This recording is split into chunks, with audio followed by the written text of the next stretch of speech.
블럭을 만들면 두 가지를 받는데, 하나는 비트코인, 또 하나는 채굴 수수료입니다. 채굴이 끝나고 나면 약 2140년이라고 제가 안 살아있겠죠.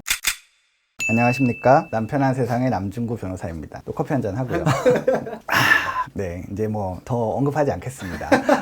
이번 영상은 비트코인에 대해서 많이들 우려하시는 두 가지, 어제 제가 받았던 질문 두 가지에 대해서 간단히 말씀을 드리고자 합니다. 첫 번째는 채굴이 다 끝나면 비트코인 네트워크가 살아있나요? 라는 질문입니다. 그건 이제 두 가지 관점, 하나는 그 비트코인 네트워크가 돌아가느냐의 관점하고, 또 하나는 비트코인 네트워크를 돌리는 채굴자들에게 여전히 매력이 있는 것이냐 라는 두 가지 관점에서 말씀을 드리겠습니다. 예전 영상들하고 조금 중복이 되긴 해도 이해를 해주시고, 우선 비트코인 네트워크는 비트코인을 블럭을 생성하는 그 업무가 핵심입니다. 무슨 말씀이냐, 채굴자가 엄청난 컴퓨팅 파워를 사용해 가지고 먼저 해답을 얻어낸 다음에 그 해답을 얻어낸 사람이 이제 블록을 딱 만들어서 거래를 완결시키는 거예요. 근데 이제 지금은 이 블록을 딱 만드는 순간에 비트코인 6.25개를 상으로 줘요. 채굴이라는 말이 사실은 아주 엄밀하게 정확한 말이 아니라서 그런데, 채굴이라고 생각하고 캘 금이 없으면 어떡하지? 요게 아마 질문의 요지가 아닐까라는 생각을 합니다. 이 블럭을 만든 다음에 보상으로 지금은 6.25개를 주고요, 다음 반감기가 지나면 3.75개를 주고, 이런 식으로 이제 3.75개 맞나? 3.125개입니다. 아무튼 이제 뭐 이렇게 줄어드는 시스템이에요. 지금까지는 비트코인 가격이 그 어마어마하게 상승을 했기 때문에 반감기가 지나도 채굴하는데 어떤 특별한 채굴자가 받는 비트코인만으로도 보상이 되는 그런 시스템이었다고 이해를 하시면 될 것 같습니다. 하지만 원래는 채굴자는 이 블럭을 만드는 데서 끝나는 거예요.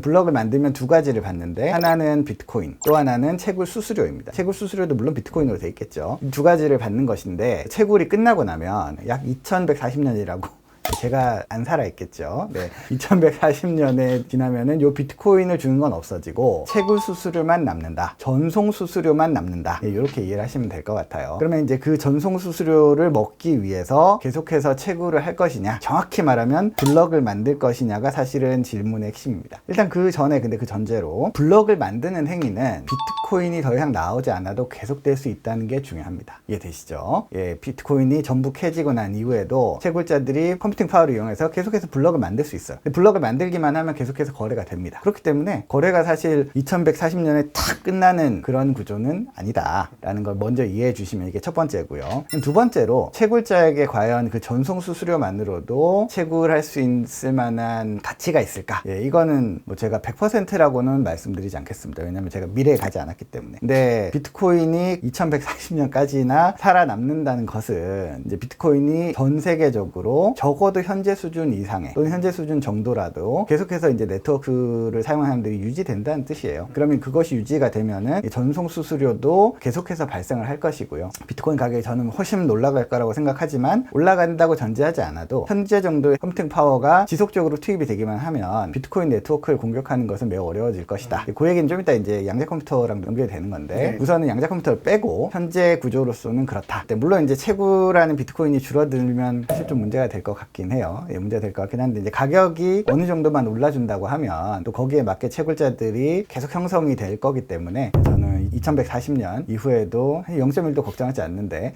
잘 될 거라고 생각을 합니다. 그 다음에 이제 누구나 걱정한다고 말하는, 사실은 왜 걱정하고 있는지 잘 모르겠는 퀀텀 컴퓨팅, 그러니까 양자 컴퓨터에 관한 얘기를 드리겠습니다. 퀀텀 컴퓨팅이 활성화되면 문제가 생긴 게 뭐냐, 퀀텀 컴퓨팅은 지금보다 계산할 수 있는 양이 정말 엄청나게 늘어나기 때문에 암호를 다 넣어볼 수 있는 거예요. 현재 암호 시스템으로는 아무리 빠른 컴퓨터가 처음부터 끝까지 다 넣어봐도 이걸 찾아낼 확률이 매우 낮기 때문에, 그래서 이제 보완이 되는 거거든요. 근데 퀀텀 컴퓨팅은 그걸 순식간에 채워서 암호를 찾아낼 수 있는 그런 정도의 성능을 가지게 될 것이다 라고 얘기를 하고 있습니다. 이제 그래서 그러면 암호가 다 깨지고, 그 비트코인 지갑의 암호가 깨지면은 이제 사람들이 다 거기서 이제 자기 것처럼 뺏어 쓰겠죠. 네, 이제 그런 것 때문에 문제라고 걱정을 하고 있죠. 하지만 제가 알기로는 현재 구글이 하고 있다는 양자 컴퓨터의 수준도 지금의 암호 체계를 깰 정도의 수준 아직 아직 아니라고 이해를 했고요. 그리고 양자 컴퓨터는 생각보다 시간이 많이 걸릴 거다라는 얘기를 하고 있습니다. 그게 첫 번째고, 두 번째로 근본적인 문제는 현재 SHA-256이라는 암호 체계를 쓰고 있는데 인터넷 은행도 다 쓰고 있습니다. 그래서 그 양자 컴퓨터가 진짜로 그런 정도의 파워를 가지게 되면 인터넷 뱅킹도 살아남을 수 없다라고 생각하시면 됩니다. 그 얘기를 하면 당연히 나오는 게 인터넷 뱅킹은 또 업그레이드를 할 거다. 이미 양자 컴퓨터에 저항성이 있는 암호들이 있다라고 얘기를 하거든요. 이제 그거에 대한 답변은 이제 비트코인도 가능하다. 네, 이제 비트코인의 업그레이드에 대해서 그래서 여러분들이 좀 이제 이해를 하셔야 됩니다. 제가 오늘 또 알트코인을 잠깐 말씀을 드리면, 알트코인은 사실은 벤처기업이랑 비슷하다고 말씀드렸었잖아요. 그렇기 때문에 코어 개발자들이 그냥 자기들이 뚝딱뚝딱 만들어가지고 시스템을 바꾸면 알트코인의 사용자들은 대부분 다 동의를 하거나 할 수밖에 없는 것이고 그냥 그렇게 가요. 그의 대표적인 예가 이더리움이죠. 우리 비탈릭 교수님께서 울트라 사운드 머니를 할까? 라고 했더니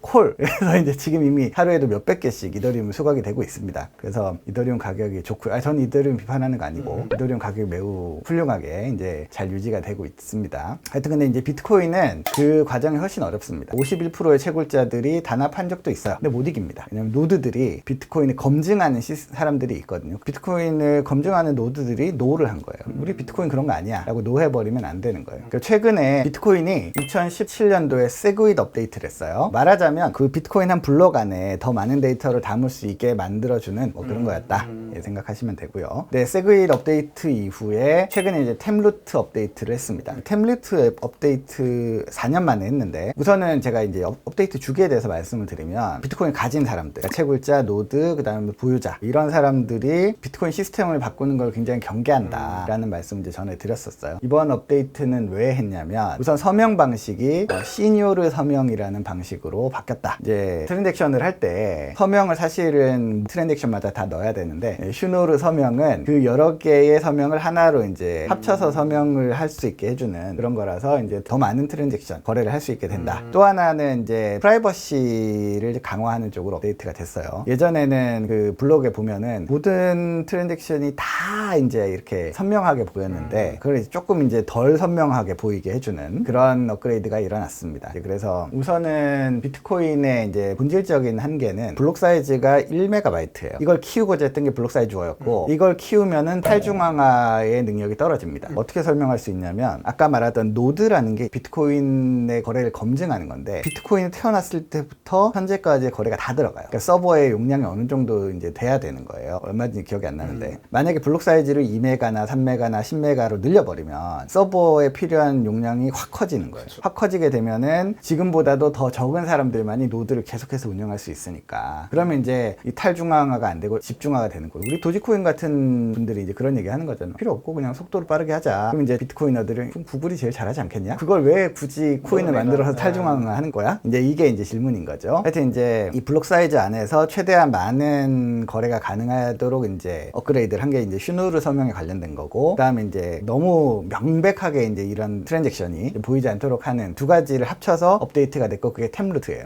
템루트 업그레이드는 어떤 식으로 이루어졌냐면, 일단 우리 템루트 업그레이드를 할 거야 라고 이제 수년간 쌓였고, 11월까지 우선은 채굴자들이 몇 % 동의가 되면은 템루트가 액티베이트 된다, 활성화된다. 90%의 채굴자가 동의해야만 활성화가 된다 라고 해서 활성화가 됐고, 그 뒤로도 2달인가 지나서 이제 최근에 템루트가 게시가 됐어요. 그 말씀 왜 드렸냐면, 그런 정도로 굉장히 업그레이드의 보수적인 코인이라서 훨씬 더 안전성이 높다는 말씀 드리려고 한 거고요. 그리고 이제 슈노르 서명이 되면서 드디어 비트코인을 이용한 스마트 컨트랙트. 그럼 이제 스마트 컨트랙트가 뭐냐, 또는 코인에서 스마트 컨트랙트가 왜 필요하냐, 그 얘기는 간단히만 설명을 드릴게요. 이제 스마트 컨트랙트라는 거는 제가 저번 시간에 설명을 잠깐 드렸었는데, 자동적으로 거래가 일어나는 거 말이에요. 어떤 조건이 성립됐을 때 자동으로 거래가 되는 거. 예를 들면 내가 리니지에서 집행검을 내려놓고 상대방이 그 집행검을 짚는 순간에 상대방의 지갑에서 비트코인이 바로 전송돼요. 잘 받았어요 확인을 누르지 않고 그냥 잡는 조건이 충족되는 순간 바로 이루어지는 시스템에서 바로. 그렇습니다. 예, 그것이 이제 스마트 컨트랙트고, 이더리움이 이제 자기들이 거기에 제일 큰 장점이 있다라고 이제 주장을 하고 있죠. 스마트 컨트랙트가 비트코인에서 왜 어려웠냐면, 스마트 컨트랙트는 뭔가 안에 적어야 되는 거예요. 그러니까 예전에는 코인이 여기서 왔다가 여기로 갔다, 그 내용만 들어가면 되는데, 그 중간에 뭔가 다른 내용을 이제 집어넣어서 하려고 하니까 용량이 커지잖아요. 근데 비트코인의 이 블럭 사이즈로는 이게 좀 어렵다라고 이제 해서 못하고 있었던 거예요. 근데 슈노르 서명 들어오면서 트랜잭션 양이 늘어난다고 하면 좀 더 쉬워진다라는 얘기를 하더라고요. 그래서 이제 슈노르 서명까지 이제 템루트 업그레이드까지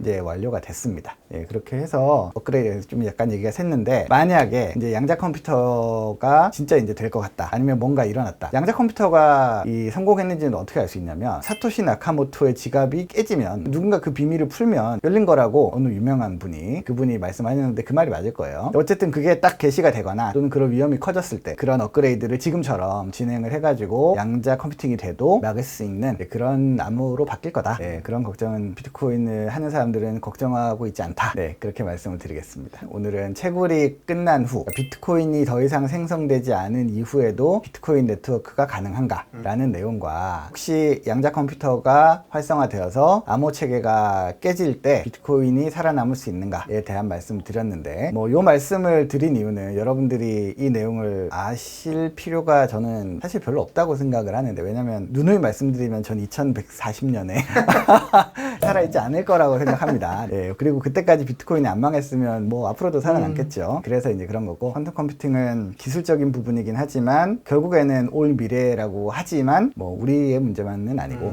모든 암호 체계의 문제다. 비트코인은 항상 코이너들을 얘기하기로는 아직도 때가 오지 않았으니까요. 아직도 비트코인이 정말로 인정받고 이제 자산이 되는 때가 오지 않았고, 그때가 올 때까지는 계속 오를 것이고, 현재 법정화폐 시스템이, 제가 이제 여러 번 얘기해서 좀 죄송한데, 짜장면이 500원짜리가 5,000원이 되고 5만 원이 되고 50만 원이 되는 그런 시기로 갈수록 비트코인의 가치가 빛을 발할 것이다 라고 믿고 있습니다. 항상 말씀드리지만 오를 때 사지 마시고, 오를 때 사고 싶거든요. 네. 남들이 역시 비트코인이 끝났어 라고 말할 때마다 사모으시면 큰 부자가 될 수도 있고요. 네, 적어도 자기의 자산을 지킬 수 있는 방법이 되지 않을까 라고 말씀을 드리고, 항상 얘기하지만 전 대출 껴서 하는 거는 별로 추천드리지 않고요. 편안한 마음으로 용돈을 가지고라도 모으셨으면 좋겠다. 그래도 돈 좀 있으면 딴 거 사지 마시고 그냥 사두셔도 괜찮지 않을까라는 쓸데없는 생각도 해봅니다. 오늘 감사했고요. 예, 또 다음에 좋은 영상으로 찾아뵙도록 하겠습니다. 감사합니다.